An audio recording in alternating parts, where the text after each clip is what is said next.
পড়ে আছি, এটার গ্যারান্টি আছে না নাই? আছে।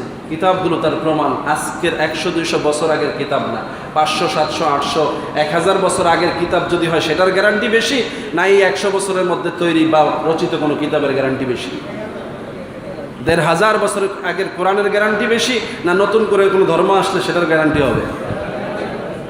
তাহলে সেই কোরআন সেই সুন্নাহর আলোকে যারা সবচেয়ে ভালো বুঝেছেন, রাইসুল মুফাসসিরিন আব্দুল্লাহ ইবনে আব্বাস যেমন বুঝেছেন, আজকের মুফাসসির আব্দুল্লাহ কি সেরকম বুঝবে? বুঝতে হলে তাকে ওই আব্দুল্লাহ ইবনে আব্বাসের জ্ঞান থেকে নিতে হবে। কি বলেন, ঠিক কিনা?